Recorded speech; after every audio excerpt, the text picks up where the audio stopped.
하나님 말씀 봅니다. 고린도후서 10장 7절로 11절입니다. 제가 읽어드립니다. 너희는 외모만 보는도다. 만일 사람이 자기가 그리스도에게 속한 줄을 믿을진대 자기가 그리스도에게 속한 것 같이 우리도 그러한 줄을 자기 속으로 다시 생각할 것이라. 주께서 주신 권세는 너희를 무너뜨리려고 하신 것이 아니요 세우려고 하신 것이니 내가 이에 대하여 지나치게 자랑하여도 부끄럽지 아니하리라. 이는 내가 편지들로 너희를 놀라게 하려는 것 같이 생각하지 않게 함이라. 그들의 말이 그의 편지들은 무게가 있고 힘이 있으나 그가 몸으로 대할 때는 약하고 그 말도 시원하지 않다 하니 이런 사람은 우리가 떠나 있을 때에 편지들로 말하는 것과 함께 있을 때 행하는 일이 같은 것임을 알지라. 아멘. 주께서 주신 권세, 힘은 잘 써야 힘이 되고 권세는 그 주신 분의 뜻을 받들어 사용해야 진정한 그 권세 사용하는 목적을 이룰 수가 있습니다. 예수님도 이 땅에 계실 때 아버지께 내게 주시지 않으면 내가 아무것도 할 수 없다고 말씀하셨습니다. 모든 것을 아버지께 받아왔다는 그것, 우리에게 주시는 귀한 말씀, 바울이 그래서 오늘 본문에서 이야기를 합니다. 사실 바울은 굉장히 스펙이 좋은 사람이었죠. 내세울 것이 많은 사람이었습니다. 환경적으로나 지식적으로나 모든 학문적으로나 신앙적으로 그걸 가지고 많은 걸 할 수 있었고 힘을 과시할 수 있는 그런 위치에 있던 사람이 바울입니다. 세상 기준을 봐더라도 결코 꿀리거나 초라한 사람이 아니었어요. 그가 빌립보서를 통해서 자기 한번 스펙을 아주 압축해서 말했는데 들어보세요. 나는 8일 만에 할례를 받고 이스라엘 족속이요 베냐민 지파요 히브리인 중에 히브리인이요 율법으로는 바리새인이요 열심으로는 교회를 박해하고 율법의 의로는 흠이 없는 자라. 대단하죠. 유대인 중에서 이 정도의 스펙 가진 사람이 당시엔 없었고 그러기가 젊은 청년임에도 불구하고 공회로부터 인정을 받았던 사람입니다. 출신도 학문도 종교적 열심도 가문도 두루두루 다 갖춘 사람입니다. 우리가 뭐 하나가 차면 요건 좀 기우는 편인데 여기를 봐도 저기를 봐도 꽉 찬 스펙을 가진 사람이 바울이었습니다. 그가 다메섹 도상으로 예수 믿는 사람을 잡아서 오게 가두려고 공문서를 들고 가다가 부활하신 예수님이 찾아오셔서 극적으로 만남을 갖게 되면서 그의 인생이 송두리째 바뀌게 됩니다. 그가 다시 고백합니다. 그러나 무엇이든 내게 유익하던 것은 자기가 힘쓸 만한 권세를 가지고 있거든요. 모든 유익한 것들은 내가 그리스도를 위하여 다 해로 여길 뿐더러 배설물로 여기면 그리스도를 얻고 그 안에서 발견되려 함이라. 이게 바울이에요. 더 이상 자신의 배경을 인간관계의 무기로 삼지 않았습니다. 자신의 이력을 사도권의 근거로 들이밀지 않았습니다. 자신의 출신을 권위의 방패로 사용하지도 않았습니다. 오직 하나 예수님께 꼭 붙들려서 그가 가라는 대로 그가 명하는 대로 그대로 순종하며 갔던 사람이 바울입니다. 복음에 올인한 거죠. 이유는 모든 사람 안에 숨겨진 하나님의 형상, 이그러지고 때묻고 갇혀진 형상을 회복시키기 위해서 평생을 전도자로 살았습니다. 자기도 그 복음 때문에 새로 태어났거든요. 그 열정으로 우상이 득실거린 고린도에 도착을 합니다. 한 영혼을 살리기 위해서 참으로 부진 애를 씁니다. 그게 1년 6개월이에요. 교회를 세우고 눈물로 가르쳤습니다.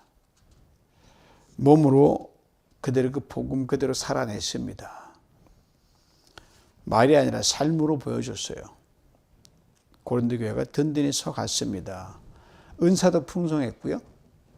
물질적으로도 여유가 있었고 상업도시이기 때문에 재물이 넉넉한 성도들이 많이 있었거든요.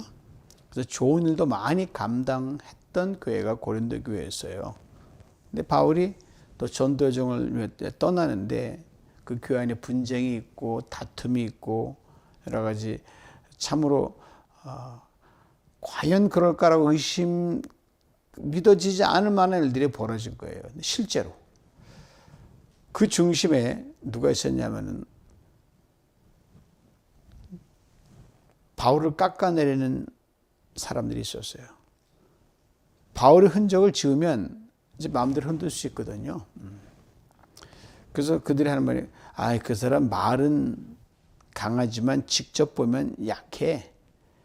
편지는 대단한데 실제로는 볼품 없어. 외모도 초라하고 말도 시원찮다. 그들 그렇게 그냥 말 퍼뜨리고 다닌 거예요. 더 가슴 아픈 것은요, 바울의 대적자들은 그런다고 치더라도 그 교회를 함께 세웠던 고린도 교회 성도들이 그 말에 흔들렸다는 겁니다. 바울 속이 많이 상했죠. 그래서 이렇게 항변하죠. 너희가 내 마음을 누구보다 잘 알지 않느냐. 내가 너를 얼마나 사랑했다는 것을 너희가 알지 않느냐. 내가 전한 복음을 너희가 들었지 않냐. 내가 그 복음을 실제로 삶으로 살아내지 않냐. 근데 이들은 바울의 그 중심을 일부러 그런지 중심을 쫙 저로 돌려놓고 바울의 외모를 보고 있었습니다. 그래서 실제로 너희는 외모만 보는도다라고 그렇게 바울이 이야기했습니다. 바울이 스펙이 없어 비난받는 게 아니었거든요. 그걸 다 버리고 겸손히 섰는데 그걸 가지고 또 무기를 삼는 거예요. 세상적 자랑 내려놓으니까 괜히 약해 보이잖아요. 다 가졌는데 안 가진 것처럼 하니까 그걸 진짜로 믿는단 말이에요. 바울이 이들과 혈과 육으로 다투지 않았습니다. 그리고 진짜 힘이 어디서 나오는지를 바울이 이야기를 합니다. 자, 너희가 외모만 보는도다라는 그 말에서 그럼 바울이 어떻게 생겼는지 여러분 아십니까? 겉으로 드러난 것, 눈에 보이는 것, 인간적인 기준을 이제 바울이 이야기하는데, 바울이 이 고린도 성들이 다른 건 이미 확인해 봤으니까 바울의 실제적인 외모, physical appearance를 문제 삼았을 가능성이 충분하고 또 그렇게 했어요. 초대교회 문헌이 그것을 증명해 줍니다. 바울과 테클라 행전이라고 하는 그런 문서가 있는데 그 문서에 바울이 어떤 사람인지를 아주 디테일하게 적어놨습니다. 들어보세요. 그는 작은 체구에 머리는 대머리였고 다리는 휘어 있었으며 안짱다리였고 눈썹은 맞닿아 있었고 코는 다소 휘어 있었 매부리 코 때로는 천사 얼굴처럼 보였다. 생김 전에 우락부락하고 진짜 썼는데 그 얼굴에는 광채가 났다. 이렇게 정상반되는 걸 이렇게 적어놨어요. 정확한 여부를 떠나서 초대교회가 기억한 바울의 인상은 아무튼 위풍당당한 품새에 있는 그런 모습이 아니었던 건 분명합니다. 카리스마를 지닌 연설가도 아니었어요. 요즘 TV 이벤젤리스트 옷 잘 빼입고 그냥 마이크 좋은 데다가 달변가들은 그걸 휘어잡잖아요. 바울은 그런 게 없었어요. 문제는 이거예요. 다른 사람들이 그렇게 말했더라면 마음이 덜 아팠을 텐데 그를 시기하던 자들이 흠집을 잡았다면 원래 그런 유의 사람들이 이해했을 텐데 고린도 교회 성도들까지도 외모를 들고 같이 싸잡아 가지고 이렇게 바울을 깎아내리니까 바울이 어떻게 했냐. 내 외모를 본다 말도 안 하고 내 외모만 본다 그랬어요. 어느덧 그들은 진심이 사라졌고요. 그들이 들었던 복음이 수면 밑으로 가라앉습니다. 그리고 함께 흘린 눈물은 어느덧 말라버렸고요. 사랑으로 세운 교회의 그 기억은 뒤로 다 물려나 버렸습니다. 오직 겉모습, 그냥 미혹을 받아서 맞아 그 바울 떠나간 바울에 대한 그 피지컬한 외모만 보는 거예요. 그때 바울이 정곡을 찌르는 말을 합니다. 만일 사람이 자기가 그리스도께 속한 줄을 믿을진데 자기가 그리스도께 속한 것 같이 우리도 그러한 줄을 자기 속으로 생각할 것이니라. 고린도 교회 성도들이 누구 때문에 예수 믿었습니까? 바울 때문에 예수 믿은 거거든요. 누구의 눈물 속에서 복음을 들었습니까? 바울의 삶을 통해서 그리스도의 능력을 보고 그의 눈물 통해서 그리스도를 봤거든요. 바울 때문이에요. 그때 외모나 지금 외모나 똑같아요. 못생긴 건 똑같은 거예요. 체구도 말투도 인상도 달라진 적 없습니다. 이렇게 사람의 마음이 멀어지고 유혹받으면요, 똑같은데 다른 쪽으로 바라보는 거예요. 그때는 문제가 안 됐거든요. 왜요? 그 중심에서 그 마음 우러나오는 진짜 그리스도를 봤기 때문이거든요. 그 바울이 묻는 거예요. 여러분이 나는 그리스도가 속았다. 예수 믿었으니 예수님께 속했다. 그들이 얘기한단 말입니다. 믿어요. 그럼 그리스도가 속한 사람을 알아보는 눈은 좀 가져야 되지 않겠습니까? 이 말이에요. 여러분이 예수께 속한 사람이라면 바울이 예수께 속한 사람이라는 사실 또한 진지하게 생각해 봐야 되지 않겠습니까? 뭐 말할 필요가 없는데 하도 답답하니까 너희들이 예수 잘 믿느냐? 내가 너희를 예수 믿게 했던 그 내 속에 예수가 없겠느냐? 생각 좀 해보란 말이죠. 한낱 끌려서 이 외모 때문에 내 안에 담긴 그리스도가 사라졌다고 당신 생각하십니까?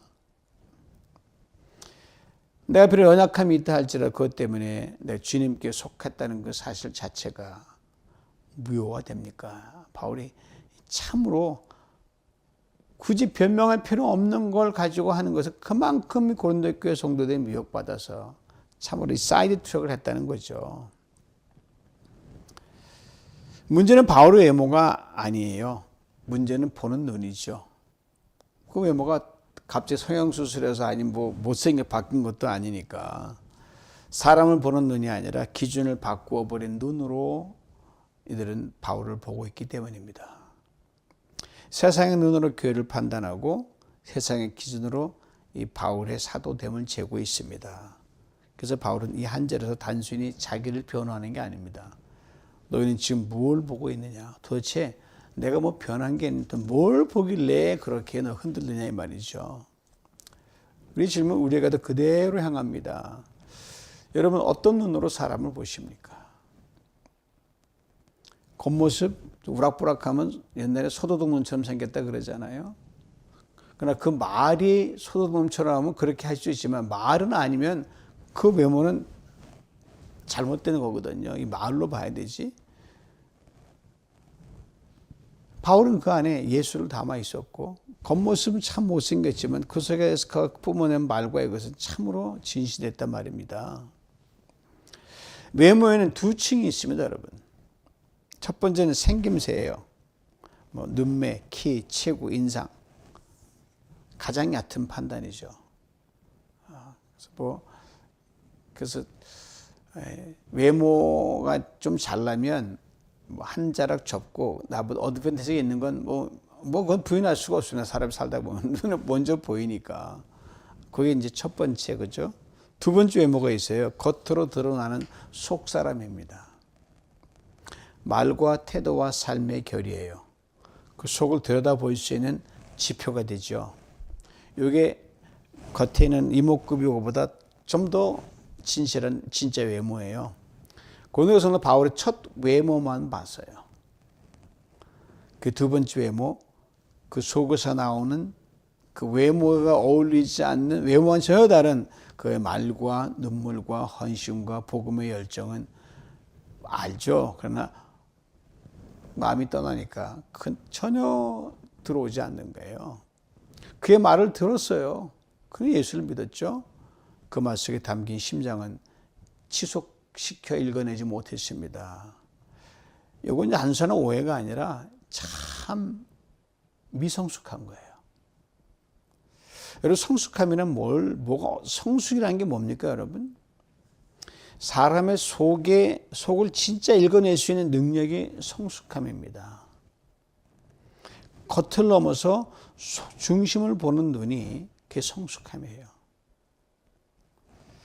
만약 바울의 속사람도 피 있었더라면, 속사람도 이 건부스처럼 못생겼더라고 하면, 결이 아주 엉성했더라면 그를 깎아내리는데 동참하는 건 뭐 말할 수 없잖아요. 물론 뭐 생긴 대로 논의할 테니까. 그렇지 않았거든요. 그의 삶이 예수 그리스도의 복음을 증거해냈고요. 그런데 그들은 겉만 본 거예요. 뭐 흠잡을 뭐 이런 말 할 수 없죠. 뭐 지금 사순절 이제 막 시작이 지나가지만 예수님이 바로 그 당한 장본인 아닙니까?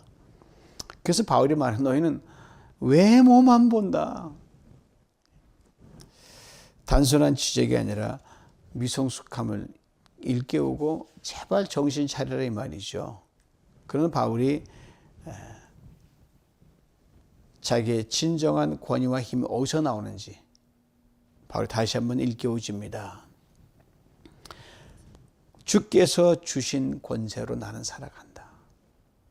전에 같은 바울이 국물도 없죠. 뭐 말이면 말로 맞서 이기고 빽이면 빽이 다 어느 것 해도 바울이 전혀 꿀리지 않는데 다 내려놓는 거예요. 오히려 주께서 주신 권세로 너희들과 내가 마주한다 이 말이죠. 바울의 권세가 어디서 오는 겁니까? 세상에서 온 것이 아니고 인정에서 온 것도 아니고 외모에서 온 것도 아니고 바로 하늘에서 내려준 권세라는 거죠. 담에색 도상에서 부활하신 예수님이 바울을 친히 부르셨거든요. 이 사람은 내 이름을 이방인과 임금들과 이스라엘 자손들에게 전하기 위하여 택한 나의 그릇이라. 바울이 그 예수를 완전히 정말 미친 듯이 괴수처럼 반대했던데 확 뒤집어 버린 거거든요. 그 말 한마디 바울이 꼬꾸라집니다. 바울의 권세, 다른 거 다 내세웠지만 그거 다 버렸거든요. 자신을 부르신 주님의 부르심, 인정하신 바, 거기서 나왔습니다. 세상에 등을 돌려도, 사람, 자기가 없다고 손가락질해도 있지만 다 버렸으니까 아예 그냥 없는 거 치니까 그래 마음대로 해라 이렇게 말이거든요. 하늘에서 하나님을 세웠다라고 하면 난 그거로 족하다. 주님이 인정하면 다른 어떤 오해도 나는 감수하겠다. 이걸 바울이 지금 이야기하는 거예요. 구체적으로 뭐였어요? 십자가의 복음을 전하는 권위였습니다. 자기가 그토록 미워하고 우습게 봤던 십자가 복음이 자기가 목숨으로 증거하고 있거든요. 부활의 능력을 선포합니다. 죄인을 살리고 교회를 세운 하늘의 권위입니다. 그래서 고린도 교회가 세우신 거예요. 바울이 말하면 이 권세 무너뜨리려고 한 것이 아니라 세우려고 하신 것이다.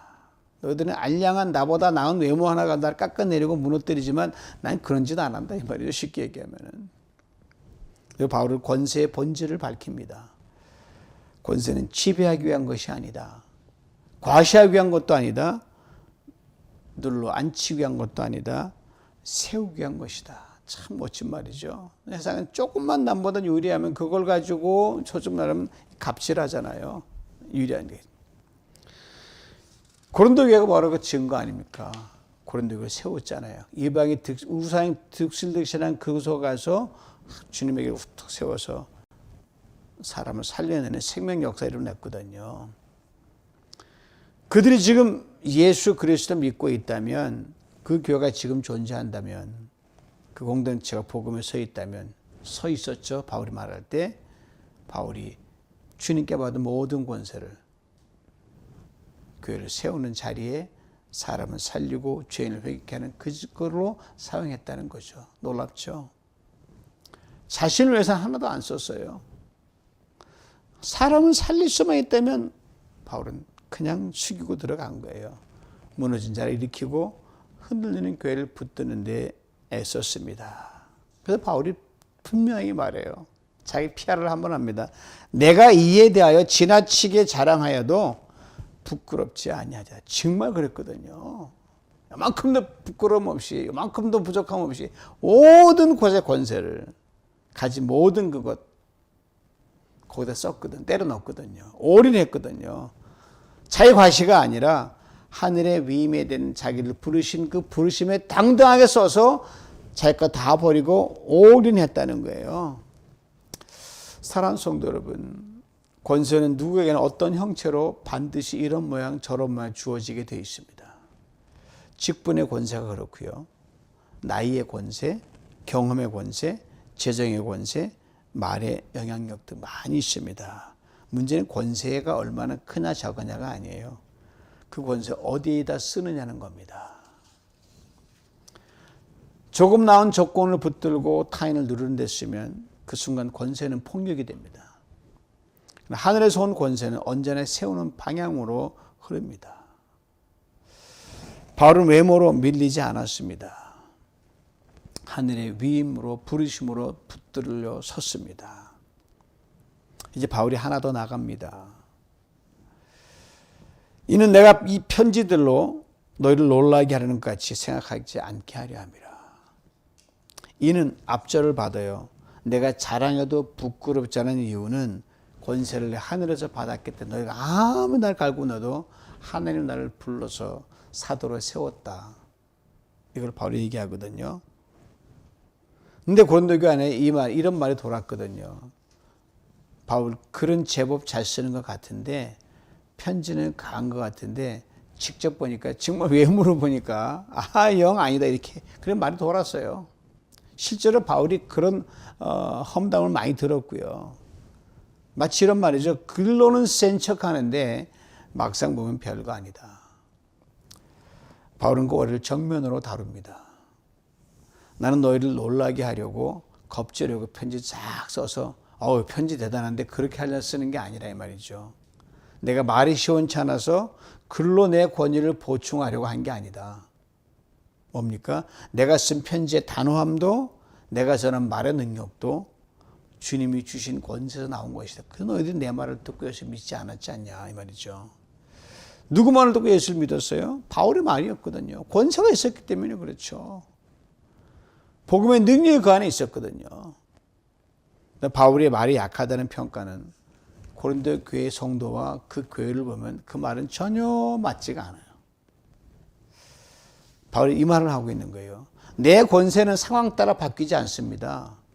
편지 속에 나와 현장에 내가 다르지 않습니다. 이 말입니다. 권세의 출처가 하늘에 내려온기 때문에 그렇죠.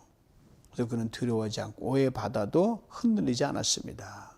그리고 10절에서 바울이 그때 자기를 향해 돌던 말을 다시 한번 불러옵니다. 그의 편지들은 무게가 있고 힘이 있으나 그 몸으로 대할 때는 약하고 말도 시원하지 아니하다. 두 겹의 이중적 조롱에 담겨 있어요. 글은 그럴듯하다. 내 사람은 별 볼 일 없다 이 말이에요. 또한 글은 굉장히 힘 있는 것처럼 보이지만 막상 현장에서 보면은 별 볼 일 없다. 말에 힘이 없다 이 말이에요. 바울은 그 말을 피하지 않고 그대로 정면으로 맞받아칩니다. 내 편지가 힘이 있고 무게가 있다고 하니 고맙다. 그렇지만 내 말이 시원치 않다고 했습니까? 그렇다면 한번 생각해 보시오 이 말이죠.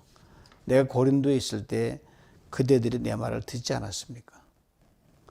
그중에 많은 이들이 이 말로 복음을 듣고 예수를 믿었지 않습니까? 그렇다면 묻겠습니다. 내가 전한 말과 내가 쓴 편지 사이에 무엇이 다르단 말입니까? 편지 속의 복음과 현장에 전한 내 말의 복음이 서로 틀린 적이 있습니까? 바울은 그대로 복음에 맞는 삶을 살았거든요. 없지 않습니까? 바울이 말합니다.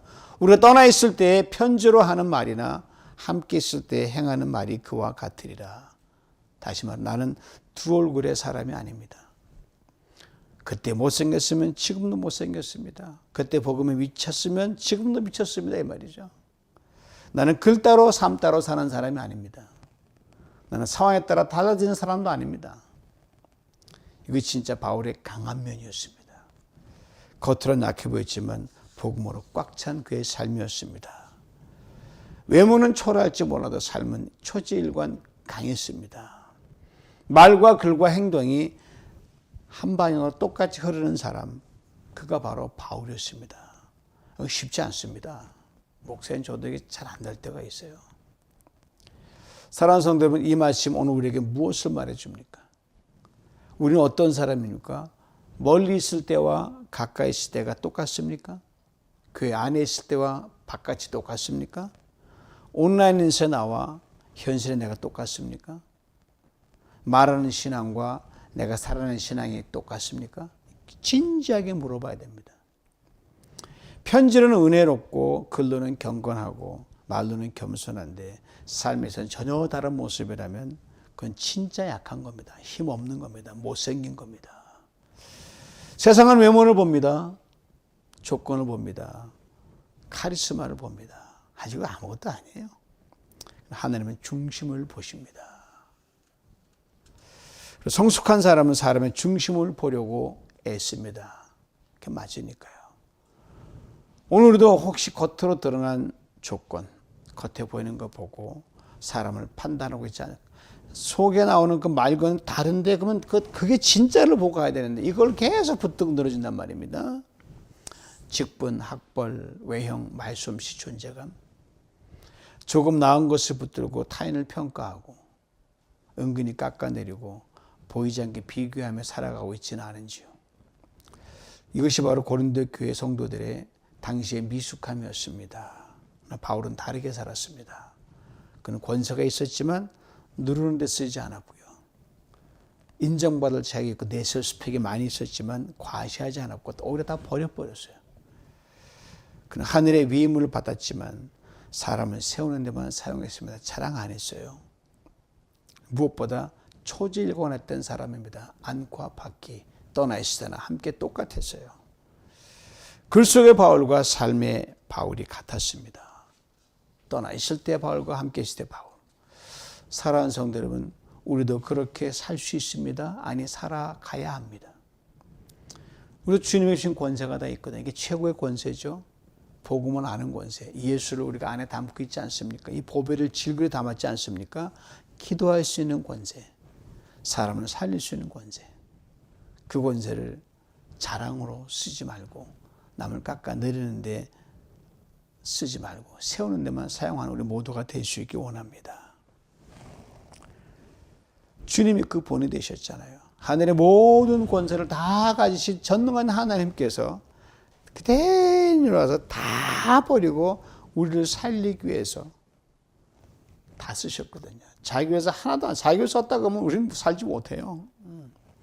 겉으로 강해 보이는 사람이 아니라 속으로 단단하고 꽉 찬 사람이 될 수 있기를 원합니다. 외모로 판단하는 사람이 아니라 중심을 읽어내는 성숙한 그러한 사람으로 우리 모두가 다시 한번 자리매김할 수 있기를 원합니다. 말과 삶이 하나인 사람, 멀리 있을 때와 가까이 있을 때가 같은 사람, 약해 보여도 예수 그리스도 믿는 그 믿음 안에 견고히 든든히 서가는 사람, 주님이 주신 권세로 사람을 세우는 사람, 이게 바로 참 예수 믿는 사람이요 성숙한 그리스도인입니다. 이런 사람으로 살아가고 이런 다듬기 위해서 사순절을 내내 잘 달려가는 저 여러분 될 수 있기를 주님의 이름으로 축원합니다. 주님 겉모습을 보고 판단하는 우리의 미성숙을 회개합니다. 사람을 무너뜨린 말과 태도 대신 사람을 세우는 그런 권세로 조금이라도 뭐가 유일한 게 있다면 거기에만 사용하게 하여 주시옵소서. 세상에 주는 인정이 아니라 주께 주신 권세로 담대하게 하시고 십자가와 부활의 능력으로 말과 삶이 하나 되는 그런 성숙한 그리스도로 살아가게 하여 주옵소서. 약해 보여도 예수 믿는 그 믿음으로 강한 사람, 권세를 자랑하지 않고 내게 있는 힘으로 사람을 세우는 사람으로 살아가게 하여 주시옵소서. 어디를 갖다 놔도 그 안에 있으나 밖에 있으나 남이 보든 안 보든 똑같은 사람으로 예수로 꽉 찬 그런 사람으로 살아가기를 소망합니다. 우리를 도와주시옵소서. 예수님의 이름으로 기도하옵나이다. 아멘.